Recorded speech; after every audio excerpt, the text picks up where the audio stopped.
نبی کریم صلی اللہ تعالی علیہ وسلم نے ارشاد فرمایا 3 لوگ ہیں جنہیں دیکھ کے رب مسکراتا ہے۔ یا رسول اللہ صلی اللہ علیہ وسلم وہ کون کون سے؟ تو محبوب فرمانے لگے ایک وہ بندہ ساری مخلوق سوئی ہے، آدھی رات ہے، رات کا پچھلا پہر ہے، اس نے اٹھ کے وضو کر لیا، مصلی پہ کھڑا ہو گیا خدا کی یاد میں، فرمایا اسے دیکھ کے رب مسکراتا ہے جو اس کی شان کے لائق ہے۔ مسکراتا ہے اللہ، یہ تو سونے کا ٹائم تھا، یہ تو گہری نیند آنے کا وقت تھا، رات کا پچھلا پہر، رات پوے تے بے درداں نو نیند پیاری آوے تے درد منداں نو یاد سجن دی ستیاں وی آن جگاوے، اور ساون کی کالی راتوں میں جب بوندا باندی ہوتی ہے وہ راتوں کو اٹھ اٹھ روتے ہیں جب خلقت ساری سوتی ہے، اللہ مسکراتا ہے۔ اور سننا میرے بھائی، میرے نبی پاک صلی اللہ تعالی علیہ وسلم فرماتے ہیں جب مسلمان نماز کے لیے صفیں بناتے ہیں نا، ترتیب لگ رہی ہوتی ہے، اب اللہ کی بارگاہ میں کھڑے ہوں گے، قیام کریں گے، رکوع کریں گے، سجود کریں گے، فرمایا جب مومن صفیں بناتے ہیں تو رب دیکھ کے مسکراتا ہے، مسکراتا ہے۔ کمال ہو گئے عروج بندگی کا، جب بندے کو دیکھ کے رب مسکرائے، خدا بندے سے خود پوچھے بتا تیری رضا کیا ہے، مسکراتا ہے۔ اور میرے نبی پاک علیہ السلام فرماتے ہیں جب مجاہد جہاد کے لیے صفیں سیدھی کرتے ہیں، آج تو یہ رب کے نام پہ مرنے ہی آ گئے، یہ صفوں میں کھڑے ہوں گے، ترتیب سے لڑیں گے، ترتیب سے گلا کاٹیں گے کافروں کا یا شہادت لیں گے۔ فرمایا جب جہاد کے لوگ صفیں بناتے ہیں تو رب انہیں دیکھ کے مسکراتا ہے۔ کتنے نصیبوں والا وہ بندہ ہے جسے دیکھ کے مسکرا دیا۔ او یار کبھی تیرا بیٹا تیرے سامنے مسکرائے نا چھوٹا تو تیرا دل باغ باغ ہو جاتا ہے، تیری ماں بیمار کسی ایک دن صحیح طرح ہنس پڑے تو طبیعت خوش ہو جاتی۔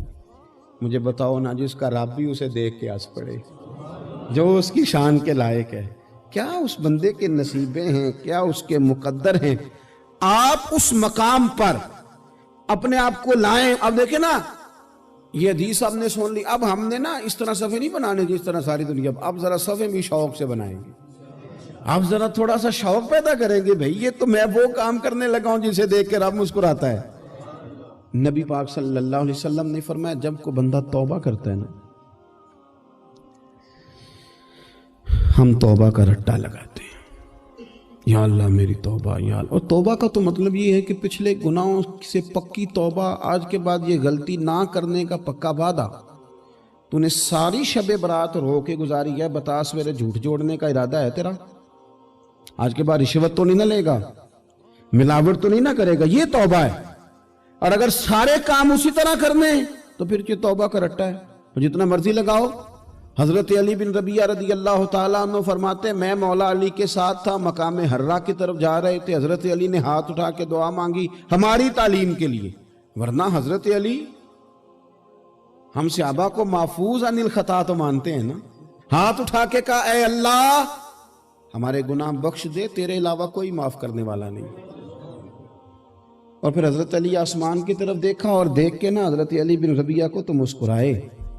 حضرت علی بن ربیعہ کہنے لگے حضور مسکرائے کیوں ہو؟ فرمانے لگے ایک دن میں حضور کے ساتھ اسی طرح آیا تھا، اسی طرح حضور نے دعا فرمائی تھی ہماری تعلیم کے لیے، اور پھر حضور مجھے دیکھ کے مسکرائے تھے اور فرمایا جب کوئی بندہ رب کی بارگاہ میں اس طرح استغفار کرتا ہے تو رب مسکراتا ہے، اور مسکرا کے فرماتا دیکھ لو میرے بندوں کو پتا ہے کہ میرے علاوہ معاف کرنے والا کوئی نہیں، انہیں پتا ہے، تم اس کی بارگاہ میں رجوع تو لاؤ، آؤ تو صحیح دو آنسو لے کر۔ اقبال کہتے ہیں کہ موتی سمجھ کے شان کریمی نے چن لیا، قطرے دو گرے میرے اب کے انفعال کے، دو میں نے آنسو بہائے تھے تو اس کے کرم نے تو موتی سمجھ کے چن لیا۔